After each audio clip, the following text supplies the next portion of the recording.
Nous allons évoquer ce soir 3 sujets avec notre invité, Kofi Annan. L'Afrique pleure un digne fils. Nous évoquons également la RDC. Dans le cadre de la présidentielle, les binationaux sont exclus de la course. Et puis, les USA, le pape hausse le ton après le scandale de pédophilie. On reçoit ce soir Maître Éric Emmanuel Sosa, avocat au barreau de Lomé. Bonsoir, Maître Sosa. Bonsoir, Chamien Niaoui. Bonne fête de Tabaski. Merci, pareil à vous. Merci beaucoup. Et nous invoquons la protection du Tout-Puissant sur toutes les âmes qui le connaissent et savent l'adorer. Amin, comme disent les musulmans. Nous allons maintenant au Ghana où, après le décès de l'ancien secrétaire général des Nations Unies, les hommages se multiplient un peu partout sur la planète. Kofi Annan est né en 1938 à Kumasi, au Ghana. Fils d'un cadre d'une filiale du groupe anglo-hollandais Unilever, Kofi Annan avait étudié à l'université de Kumasi, puis dans une université américaine avant d'entrer à l'Institut des hautes études internationales de Genève et d'occuper de très hautes fonctions. Maître Sosa, est-ce que vous comprenez les hommages qui sont rendus à ce digne fils de l'Afrique? Ces hommages sont tout à fait mérités.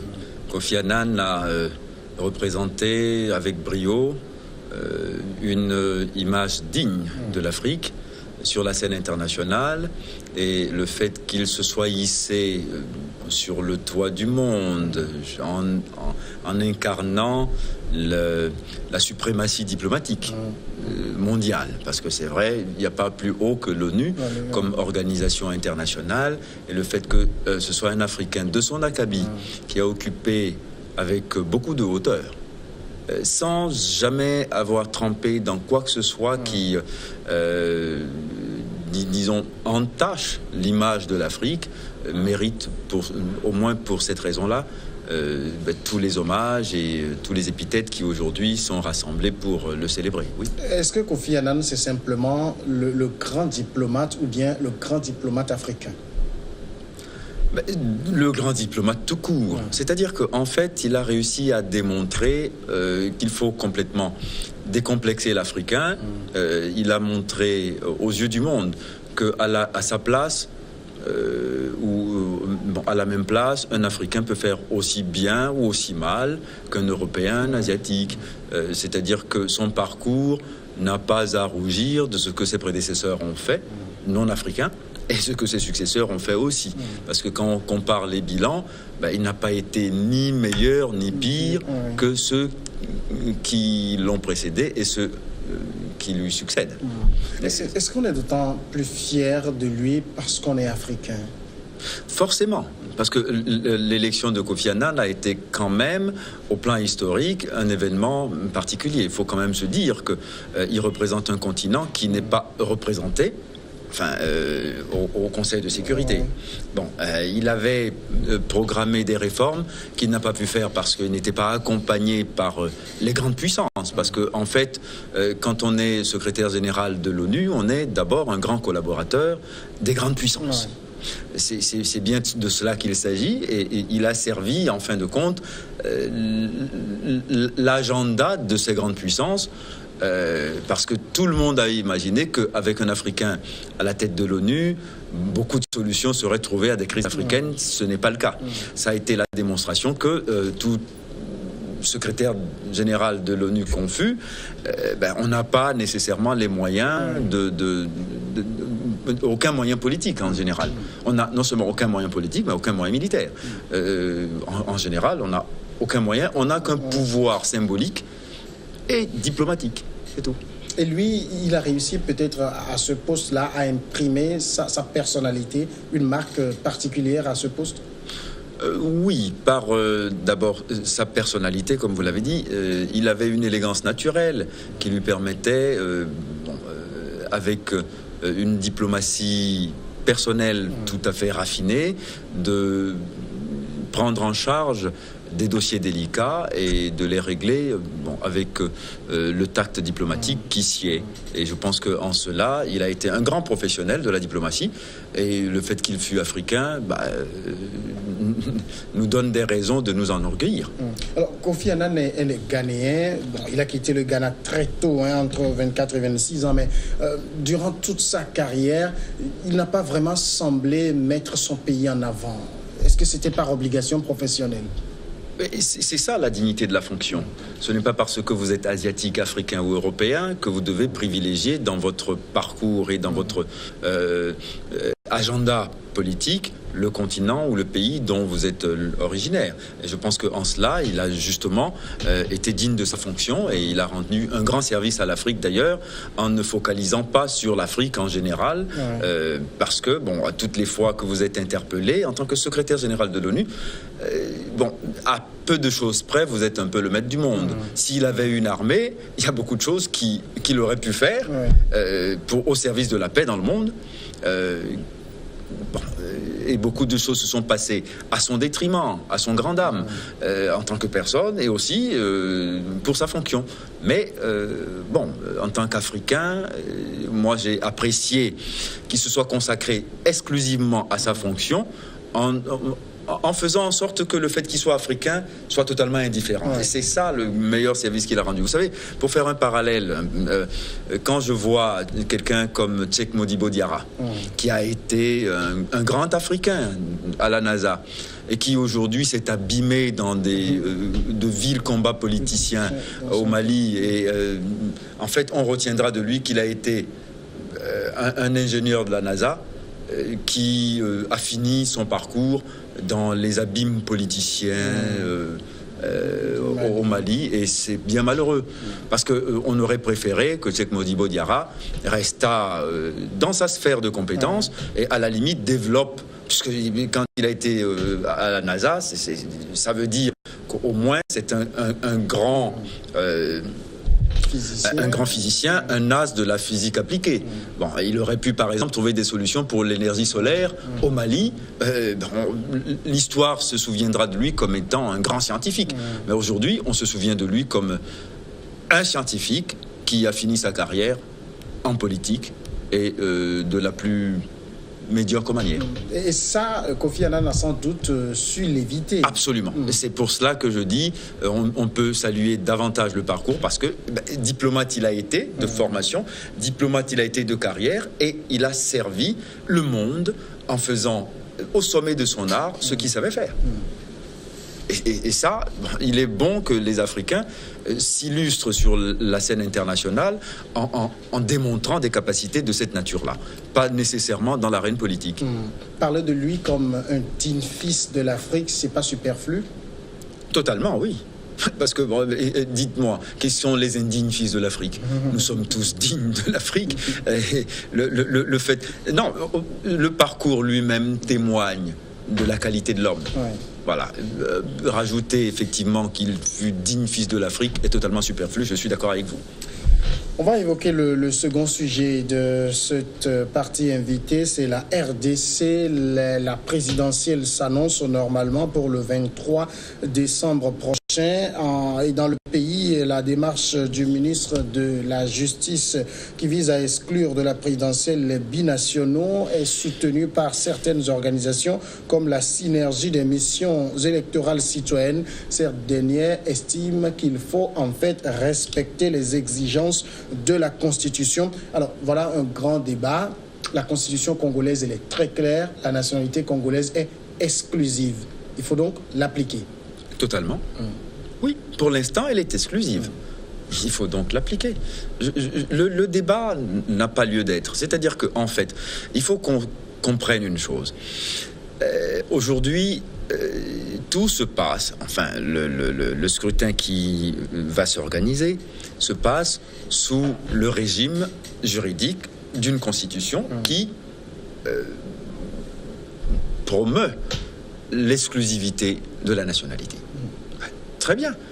Appliquons cette constitution-là. Et si une nouvelle majorité se dégage à la faveur de ces élections et qu'on veut changer la Constitution en incluant les binationaux, à ce moment-là, ce sera le moment opportun de le faire.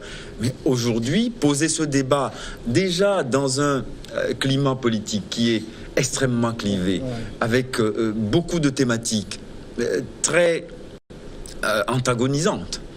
C'est compliqué de rajouter encore un chapitre de débat à un débat qui ne s'épuise pas. Vous comprenez ? Donc aujourd'hui, il faut quand même arrêter tout le temps de tirer à U et à Dia, de ramener sur le tableau des sujets qui compliquent davantage encore le schéma politique, parce que en RDC aujourd'hui, Dieu seul sait si les élections vont finalement avoir lieu quand même dans les bonnes conditions souhaitables et selon l'agenda qui est fixé. Ça non plus, c'est pas gagné d'avance. Alors on rajoute un problème supplémentaire. Il y a le cas Katumbi qui est pas réglé. On prie tous les matins que quelque part on trouve un aggiornamento pour pouvoir permettre à Katumbi d'être candidat. Certains grands caciques du régime appellent de leur vœu la participation de Katumbi, d'autres le rejettent. On n'a pas résolu cela. Et maintenant, on ramène un sujet qui est urticant sur la scène politique en disant mais non, il faut carrément faire des amodiations à la Constitution pour permettre des choses qu'elle n'autorise pas. Mais non, respectons cette Constitution telle qu'elle est. Elle a des tares, d'accord. Il y a des modifications souhaitables, ok. Essayons de trouver les moyens et surtout l'opportunité de ces changements, et à ce moment-là, on en parlera. Mais le problème que pose une autre frange de citoyens congolais, c'est que l'action du ministre intervient à un moment où il y a quelques années, un moratoire avait été trouvé par les acteurs, la classe politique, sur ce sujet justement pour permettre à ce que même les binationaux participent aux joutes électorales. Oui, mais tout le monde sait de quoi il s'agit. Les binationaux, en général en Afrique, on a toujours le sentiment, prouvé ou pas, à juste titre ou pas, qu'ils sont acquis à l'opposition. Donc, c'est une frange de l'électorat qu'il faut éliminer parce que, finalement, ils peuvent perturber le jeu préconçu. Bon, très bien. Donc, on sait pourquoi il y a problème avec les binationaux. Bon, donc, aujourd'hui, on est dans un schéma très clivé en RDC. Et c'est pas le moment de poser cette question-là. Il faut que le débat soit circoncis à des considérations purement techniques pour qu'on sorte un peu de cette espèce de guéguerre politicienne en permanence. Mais est-ce que justement c'est pas ce climat un peu clivé comme vous le décrivez qui impose peut-être au ministre de laisser cette question de côté ? Oui, il aurait mieux fallu laisser cette question de côté plutôt que de la poser comme ça en ces termes-là, oui, effectivement. Mais aujourd'hui, elle est posée et ça ramène un nouveau débat de passion. Oui, absolument. C'est-à-dire qu'en fait, ça n'a fait que de jeter l'huile sur le feu sans apporter la moindre solution. Donc c'est totalement incongru, inopportun, et ça vient juste perturber le débat pour un bénéfice qui est tout à fait négligeable et médiocre. Mais en fait, pourquoi c'est si compliqué, par exemple, pour un certain nombre d'acteurs qui veulent concourir, afin de conquérir le fauteuil présidentiel, de partir de leur autre nationalité ? Vous savez, ça aussi, ça fait partie des tares que nous devons absolument combattre. Tout à l'heure, on disait, on parlait de Kofi Annan, digne fils de l'Afrique, etc. Bon, Kofi Annan aurait pu très bien avoir pris la nationalité suisse, britannique ou française. On se sera souvenu de lui comme étant un Français ou un Suisse. D'accord ? Le fait qu'il ait été ghanéen, l'Afrique tout entière s'enorgueillit qu'il fut ghanéen à la tête de l'ONU. Bon. Alors, aujourd'hui, on a toujours l'impression que, en fait, vous êtes un damné si vous n'avez pas au moins un deuxième passeport, idéalement américano-européen, qui vous permette de circuler à travers le monde sans avoir besoin de visa. C'est-à-dire qu'en fait, avec ces passeports-là, sont liés des privilèges et avantages, mais ça aussi, c'est le monde qui le crée. Donc, à nous, Africains, de savoir nous faire respecter en résistant un peu à cette tendance systématique. C'est-à-dire qu'en fait, ça crée une sorte de tropisme intellectuels qui portent les gens. Vous allez voir, on a beaucoup de membres de l'élite africaine qui font le jeu systématiquement. Et parfois même, si vous voulez, c'est tellement traître que certains se disent, bon, je veux faire de la politique en Afrique, mais en attendant, il faut que je sois protégé par une nationalité étrangère. Donc, quelque part, je pose toujours la question. Le jour où vous êtes binational, franco, quelque chose, camerouno ou belgo-congolais, et que, en tant que binational, vous êtes dans une problématique diplomatique entre votre pays de naissance et votre pays d'adoption. À un moment donné, il va falloir choisir. Donc la question ne se pose pas en termes de on est binational. On a le droit de prendre autant de nationalités qu'il est juridiquement possible d'en conquérir. Parce qu'après tout, ce sont des conquêtes individuelles. Bon, maintenant, quand on veut faire de la politique à un certain niveau, il faut savoir prendre certaines responsabilités. Moi, personnellement, il me ferait très mal de voir mon président aller à une conférence internationale en ayant un autre passeport dans une poche et le passeport de son pays dans l'autre. Non, il faut qu'on arrête cela. Personne ne demande à un Américain d'avoir une autre nationalité avant de devenir président des États-Unis. C'est même pas envisageable. C'est rarissimement que ça s'est vu, et je crois que dans l'histoire des États-Unis, ça n'existe pas. Aux États-Unis, par exemple, la Constitution, elle est très claire. Si vous n'êtes pas né sur le sol américain, vous avez beau être américain de toutes les obédiences possibles, vous ne pouvez pas briguer la magistrature suprême.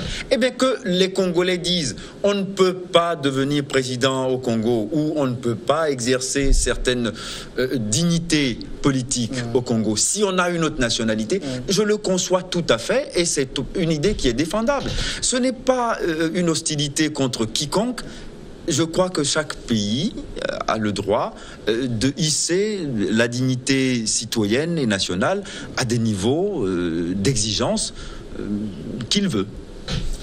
D'accord, dernier sujet, c'est les USA. Le pape hausse le ton après le scandale de pédophilie, l'énorme scandale révélé la semaine dernière au sein du clergé catholique aux États-Unis a une nouvelle fois contraint le pape François à hausser le ton face à ce fléau qui n'en finit pas d'ébranler l'Église. Une enquête des services du procureur de Pennsylvanie publiée la semaine dernière a mis au jour des abus sexuels couverts par l'Église catholique de cet État américain perpétrés par plus de 300 prêtres prédateurs dont ont été victimes au moins 1000 enfants. Alors, ces actes-là, Maître Sosa, est-ce qu'il est humainement possible de les comprendre? Bien, c'est un ami ecclésiastique qui me disait il n'y a pas longtemps, toutes les fois qu'il y a des hommes, il y a des hommeries. En cela, il faut comprendre que les prêtres, les ecclésiastiques, les pasteurs sont avant tout des êtres humains et ils peuvent être coupables de tous les travers de l'espèce humaine. Bon, quand on a dit cela, ce n'est pas pour absoudre. Parce que quand on choisit la prêtrise, on fait un choix qui dépasse un choix de circonstances, un choix de carrière. C'est un choix philosophique. Bon, maintenant, si on trahit son serment en faisant quelque chose qui est réprouvé absolument, non seulement par le code d'éthique de la communauté ecclésiastique à laquelle on appartient, mais aussi par toute la communauté humaine, parce qu'il n'y a aucune législation du monde qui accepte et pardonne la pédophilie. Bon, il s'agit de protéger l'enfance coûte que coûte. Et protéger l'enfance, ça veut dire éviter que l'enfant soit possiblement une proie entre les mains d'un prédateur qui va profiter de sa position privilégiée pour faire de lui un objet de désir sexuel. Voilà ce dont il s'agit. Donc on va éviter de parler d'une communauté religieuse ou d'un ensemble, un groupe de personnes c'est pas parce que ce sont des prêtres que ça fait scandale. Ça fait scandale de toute façon, quelle que soit la communauté que ce soit. Ce serait de simples instituteurs laïcs que ça ferait scandale quand il s'agit de personnes qui font profession de religion, qui dirigent des communautés où on est censé avoir une quiétude, une certaine paix. Oui, on est d'accord. Vous savez, parce qu'il s'agit de prêtres, si ils avaient des relations coupables avec les épouses de paroissiens, ça avait exactement la même connotation de scandale. Voyez, donc oui, c'est vrai, c'est totalement scandaleux. Et bon, je pense que le pape donne de la voix et pousse le haut là, on le comprend parfaitement. Mais est-ce qu'il n'y a pas aussi un certain laxisme du clergé? Oui.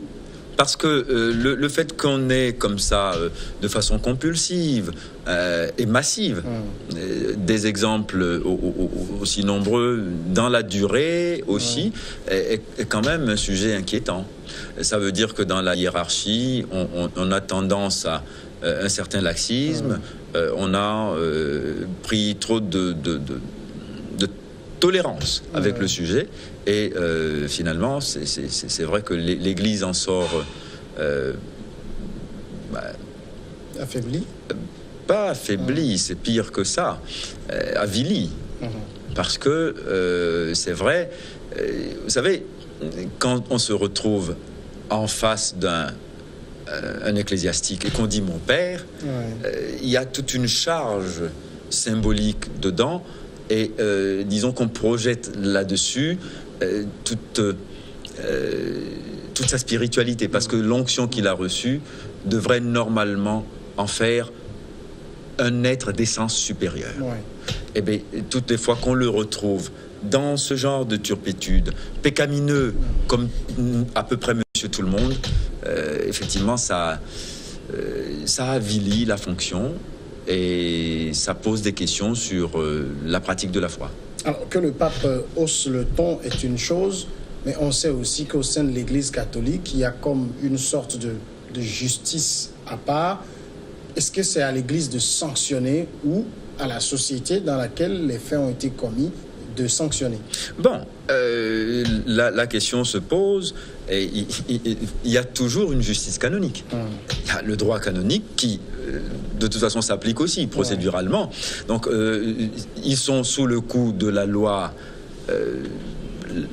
ordinaire, d'accord? Donc, bon, quel que soit le pays où ça se passe, ils sont sous le coup de la loi du fort, mais ils sont également sous le coup de la loi de leur congrégation.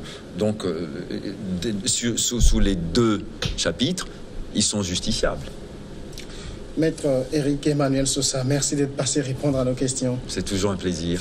On marque maintenant la pause et après, ce sera Regard croisé.